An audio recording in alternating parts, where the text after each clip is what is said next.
it's good for you to be able to do that role and like do it well. But also, what else are you? What are you learning as you're doing it? If you're not learning anything doing that, what else can you do outside of that to help round you out or help kind of like build upon what you already have?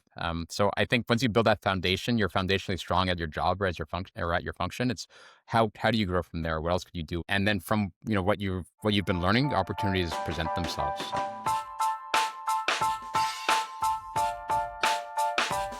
So, Harry, man, good to see you. Thank you for coming and joining me on Just One Thing. sure, happy to be here. Thanks for having me, Dennis. Our How are you pleasure. doing? How are you? Life's good. Life's good. It's the holidays and everything's winding down. We're wrapping everything up and have some time off, which I'm excited about. Well, I am talking to Harry Bienenstock. A little bit of context for those who are listening in or watching. Boy, we go way back. Probably 7 or 8 years at this point. When I was at Liftoff and you were at Playtica in Montreal, working on World Series of Poker, working with Jeet, of course. And we've done a lot of stuff over the years. I consider you a friend of mine in the industry. I know you got married recently. Super happy for you. So I really do appreciate you coming and joining. I know that you've got, you joined a company called Voldex for your VP of growth. You've been there for how long have you been there for now? 3.5 years now. It's Yeah. just, when you're on the outside, time passes even faster, you Yeah. know? Yeah. Um, It's wild. yeah, but you've been and I remember when you joined Voldex, and I know we'll get into this. It was like, hey, it's some Roblox company, and everyone's like, I don't even know what that is. And from what I've seen as you've been like working and operating at Voldex, what I see you sharing on LinkedIn and our periodic chats, man, it looks like it's just entirely blown up. So I would love to, hear about that, hear about some of your stories, some questions for you. We could play it loose, but I'm super excited for you. Congratulations on getting married. Thank you. And you officially now live in Vancouver, is that right? That's right. Yeah. I got married this summer. So you're absolutely right. And my wife is from Montreal originally. Same. She grew up in the same area as me, actually. We had parallel paths, parallel lives. Not too much intersection with one another, but parallel lives. And she's a teacher out here in Vancouver. Since we met, I started spending a bunch more time out here. Working at Voldex, it's fully remote. So I'm able to work from Vancouver, which is nice. Gives me the flexibility to spend time with her. And yeah, now I moved here. It's a great lifestyle. Aligns with some of my activities like running, biking, hiking, just being outdoors. It's a very active lifestyle out here. Not that Montreal wasn't, but that's really the culture out here. Yeah. Yeah, so it's been great. The weather's milder too, which is nice, especially during the winter. Yeah. Pretty different, I Yeah, think, weather-wise, Vancouver totally. to Montreal. Great. Yeah. So maybe like, dude, I'd love to, like, let's kind of get into it. Ultimately, just one thing is about like, would love to kind of like, hear a story, something that you've experienced, something you've done that's like, something that you're doing, that's like, that has really kind of like blown you away in some ways that people would love to hear about. But before we kind of get into that, maybe can you tell us a little bit of Voldex and maybe tell us a little bit about, the Roblox ecosystem, what's going on there? Yeah, happy to share. So I'll share about the Roblox ecosystem and then how Voldex fits into it. So a lot of people know Roblox. They've heard the name before. They're like, we know it's like a top app on the app charts, but they don't know exactly what it is. So Roblox itself is a platform, much like an app store, for example. It's also a game engine. So within Roblox, you have this platform. It's a game engine, and like within Roblox, you have all the content. You have all these games that live inside of it. So some people refer to it as like the YouTube, but for games, where if a user installs Roblox, they open up the app or the game itself. It's really just a discovery platform, and from there, Roblox itself isn't the game, but within Roblox, you have all these games. And much like, mobile games, you have your top 5, top 10 games, and you have these other like new entrants that are always, coming up and trying to, crack the top 10. Or there's other games that exist out there in the top 50 that just like live operate their games and put out content on a regular basis. So that's Roblox. Roblox is a massive gaming platform. The audience skews younger, Gen Alpha, Gen Z, a mix of male and female. And over the past, God, since COVID, the platform has just grown exponentially. Mobile games had that big COVID bump, and then it kind of came back down to a baseline. Roblox saw the opposite. It was like COVID was like its like fuel to just start growing, and it hasn't stopped. So I joined in 2020, late 2023. Does that make sense? No, late 2022. Too, yeah. And I think Roblox as a platform had about 50 million DAO, if I'm not mistaken, which is a huge number. Mhm. Over the past 3.5 years, it's continued to grow 20% year over year. And this past quarter, I think it had about 50 to 70% DAO growth year over year. So it's sitting at 151.5 million DAO right now. My God.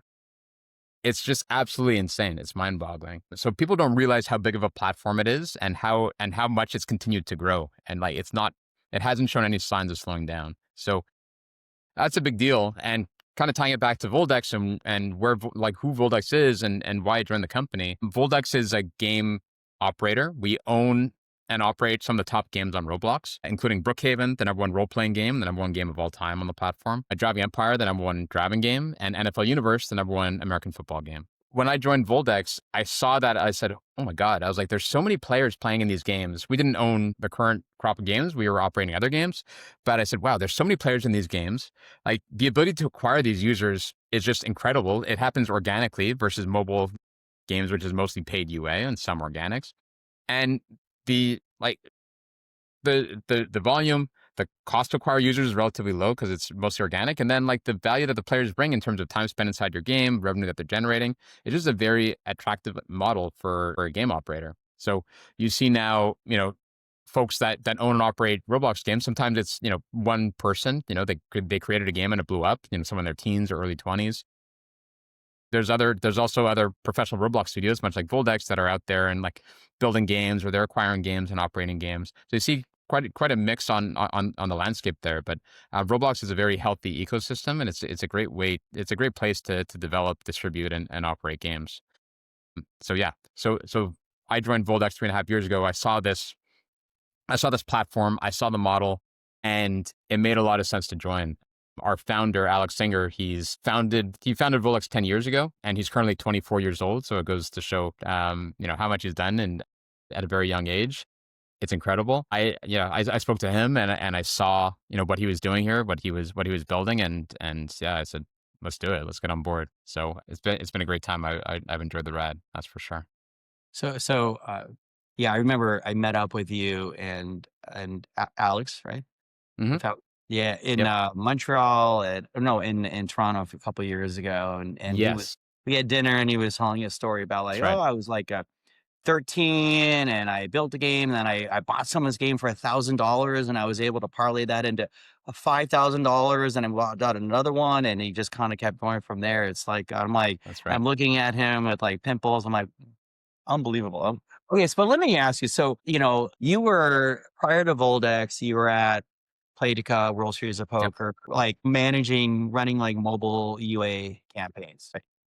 And then you saw this other opportunity and you went and you joined, and now you are the VP of growth at Voldex, which is like, I'm just help me understand. It's like we talked a little bit about this already, but like you went from like I'm just in the trenches, I'm running UA campaigns, traditional, to like I'm VP of growth. Like what is that? What do you do now as VP of growth? And like what is that? Like this to me is a just one thing. I want to hear that story of how what was that look? What is that for you to go from like I'm running UA to I'm VP of growth? Like what does that look like? What is the role transitioned into? What have you learned along the way? Yeah, yeah. Happy to share. And nothing's a straight line, that's for sure. But I'm happy to kind of connect the dots in between, UA manager to, VP growth and what happened on the way there. So yeah, so when I joined Playtica, I was UA manager, marketing manager. Jeep brought me on. He saw something in me. I don't know what he saw, but he saw something. Your good looks, your good Yeah, looks, the good looks, sure, charming smile. maybe. I mean, probably not, but whatever it was, he saw. But truthfully, I know what he saw, and it's something that I look for when I hire folks too. It's passion. It's passion, and it's the ability to learn, to grow. It's that growth mindset. That's what he saw in me. And there were some other folks that had a bit more experience in like, running Facebook ads. But he's like, you know what? He's like, Harry could learn how to run Facebook ads. He's like, I want Harry next to me. I want him, help me run this show. So he brought me in and I helped him and the studio operate the World Series of Poker and deploying its marketing spend, its portfolio. And it was a great learning opportunity to understand how to operate a mobile game and how to acquire users for a mobile game, both on the paid side of things, organic side of things. It taught me how to manage like channels and partners, and then also manage team members. I got promoted to a team lead where I hired and trained and managed a team under me. My first hire, her name was Tiff. She was great. And from there, our studio evolved in 2020, just before COVID. Our studio evolved from a studio managing and live operating World Series of Poker to working on new games. And as we transitioned to working on new games, my role also expanded. They said, Harry, instead of just managing like UA and overseeing UA, we want you to oversee both UA and monetization. And same thing with Jeet. They asked him to not just do marketing, but marketing and monetization. So with that mandate, our scope increased, and I started looking at the game itself and the product itself. I was doing a bit of it within the marketing world. So like, what does onboarding look like for players? If we're retargeting users, how do we bring them back, and what offers do they get? So there's a lot of that in the UA world, and UA managers will tell you what's involved there. Once you move into monetization, you move into the product. Like, there's a lot there. Like, you're talking about the entire game, the entire like onboarding flow, and then everything they experience afterwards. You go through live ops, monetization offers, features that you're bringing in, how you're thinking about operating them with the product team. So that was a really big eye opener for me in terms of like what is involved in operating a game from A to Z, and not just like the marketing funnel, but also like from a studio standpoint and operating the game itself. So I was overseeing 2 UA managers, 2 monetization managers, a copywriter, and a copywriter, community manager, if I didn't say that already. So I was managing a team of 6 people ultimately. When I moved into marketing and monetization, I was the group manager for this business unit, and I also started working with the analytics team as well. So there's a lot going on there. So my scope and my role certainly expanded. From there, Vika decided to, so they went public in within COVID. I think it was 2021. I think a couple of years after going public, they got a lot of pressure from the public markets to reduce operating expenses, and they actually closed a few studios around the world, including the Montreal studio. So 100 quality mobile game developers and operators within Playtika were just like, we were on the open market just overnight. So that's why I looked for my next opportunity, and I was looking at all the platforms out there and all the game studios out there. And ultimately, long story short, I came to Voldex because I saw it as the most, the prime opportunity. And like, they're operating in the smartest way, I would say. Alex's model of acquiring something, operating it, growing it, acquiring something bigger. That was his model, which I certainly aligned with. And the platform that he was building on, being Roblox, I totally aligned with as well. So that's And why I came here. so when you joined Alex at Voldex, how many people? How big was the company at that time? The company was 35 people. It was 35 people, and I joined as head of marketing and monetization, which essentially had me oversee what I was already doing. So the marketing function, monetization inside of the games, as well as analytics and data. That was kind of like a new addition. I brought in Rami, who was the data lead at Playtika. He's now the data lead here at Voldex, or data manager. And he built the data infrastructure from the ground up. So we started being data driven as a studio, something that the studio hadn't done. It was as basic as they weren't necessarily looking at, metrics after, we'd launch content every Friday. And after the weekend, it wasn't like, hey, how did the content do? Who was engaging with it? What did that look like? It was more about, okay, what are we building next week? And just continuing to build rather than seeing what was actually happening from a user perspective. So we came in and brought this data driven culture. On the marketing side of things as well, I said, hey, where are we investing our UA dollars right now? And it's distributed across all these games, but what's actually delivering value and generating positive ROI or positive ROAS? So we ended up diverting, a lot of the marketing funds to games that were live operating in a profitable way. And we ended up cutting about, I think it was almost 90% of the marketing spend.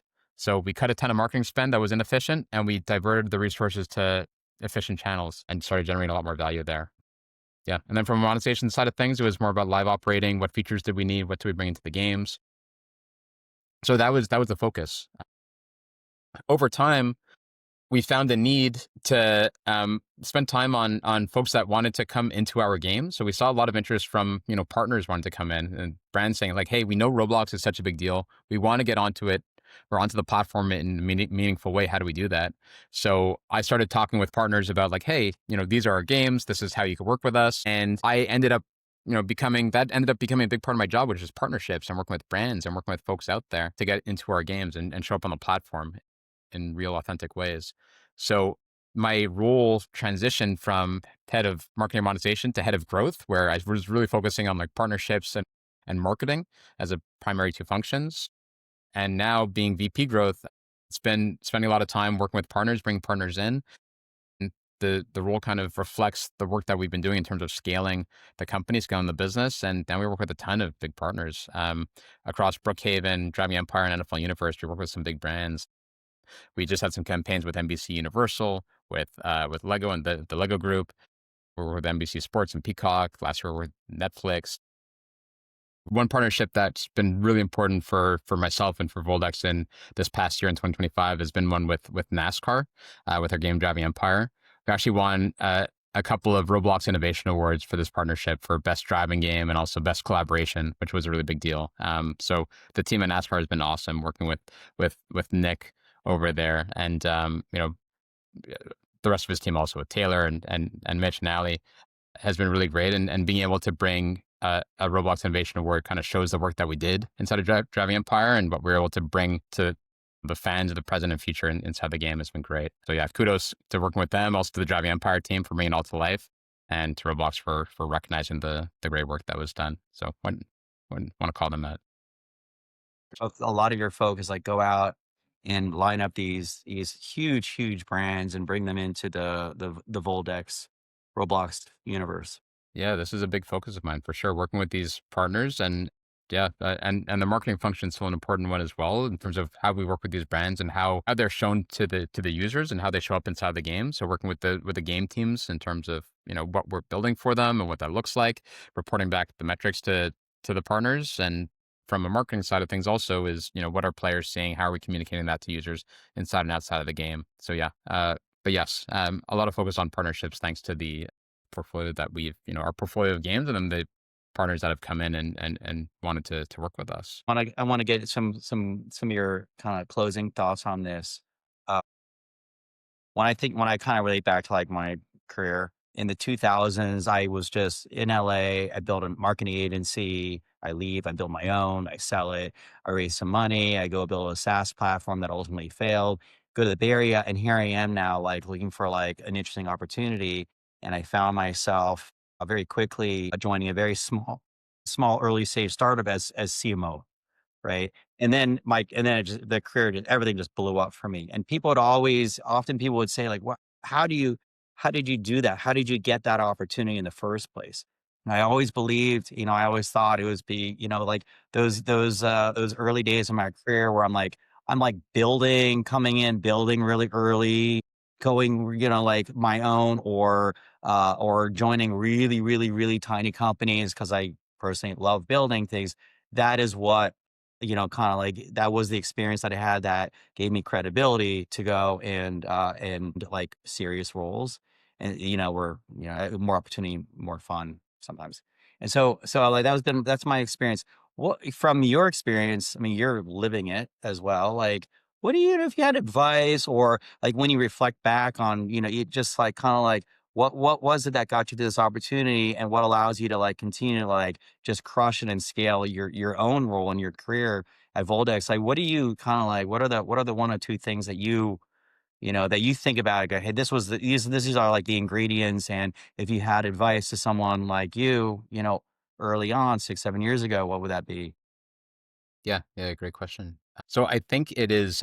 I mentioned earlier about a growth mindset. I think that's so important as someone that's working in whatever industry you're working in, being open to learning, being open to expanding, whether it's your role, your responsibilities, or just like learning not necessarily from what you're doing in every day, but from external sources too. So like reading books about like for me it was about like leadership, or watching YouTube videos about like video game like industries that I'm in, or playing games, like just continuing to learn and continuing to evolve. If you get stuck in like what you're doing in your everyday and like everyday grind, like it's good for you to be able to do that role and like do it well, but also what are you learning as you're doing it? If you're not learning anything doing that, what else can you do outside of that to help round you out, or help kind of like build upon what you already have? So I think once you build that foundation, you're foundationally strong at your job or as your function or at your function. It's how do you grow from there? What else could you do? What else could you learn? And then from what you've been learning, opportunities present themselves. So yeah, I'd say that continue to grow and continue to learn. Great, man. Last small question. I'm curious. So, like, how did you even find out? I mean, Voldex was small at that time. Like, how did you even find them? Was it like there was a job posted somewhere, or you networked for it? Yeah. So Alex, Alex being the person that he is, he reached out to me on LinkedIn. I had already been through the recruiting process for a bunch of different companies, and I was like ready to choose one. I was, they say that finding a job is a full time job. I think I'd spent, I think the better part of like a month, like all of June, just like interviewing, talking to people, and seeing what was out there. And I was honing in on what my next job would be. Alex reached out on LinkedIn on a Friday. He's like, "Hey Harry, I think you're perfect for a role that we have open here at Voldex. I'd love to talk to you."